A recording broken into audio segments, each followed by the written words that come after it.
বাষ্পাকুল অরণ্য পথে পঙ্কিল হলো ধূলি, দস্যু পায়ের কাটা মারা জুতোর তলায় চিরচিহ্ন দিয়ে গেল তোমাকে তোমার অপমানিত ইতিহাসে।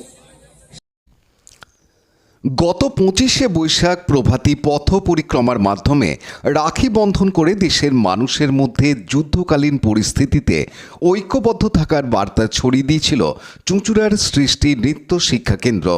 রবিবার দ্বিতীয় পর্বের কবি প্রণামে সংঘর্ষ বিরতির মধ্যে আবারও ঐক্যবদ্ধ থাকার বার্তা দিয়ে এবং সবুজ ধ্বংসের প্রতিবাদ জানিয়ে রাখি বন্ধন করে ও এক ডালা জাতীয় ফল অর্থাৎ আম তুলে দিয়ে সবুজ ধ্বংসের বিরুদ্ধে একত্রিত ভাবে রুখে দাঁড়ানোর আহ্বান জানালেন সমাজের সকল স্তরের মানুষের কাছে।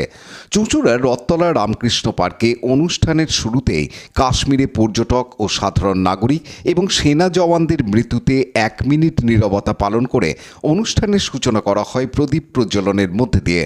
এদিনের অনুষ্ঠানে উপস্থিত ছিলেন হুগলি চুঁচুড়া পৌরসভার পৌরপ্রধান অমিত রায়, পৌরপ্রধান পরিষদ সদস্য জয়দেব অধিকারী, পৌর সদস্যা মৌসুমী বসু চ্যাটার্জি, পৌর সদস্যা চন্দ্রিমা ব্যানার্জি সরকার, পৌর সদস্যা সুপর্ণা সেন, সাহিত্যিক হাসমত আলী এবং কবি আব্দুল গাফফার।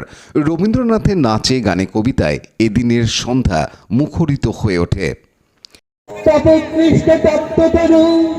মুখে তুলে নিশান ভয়াল কারে দাও ডাক, হে ভৈরব হে রুদ্র বৈশাখ।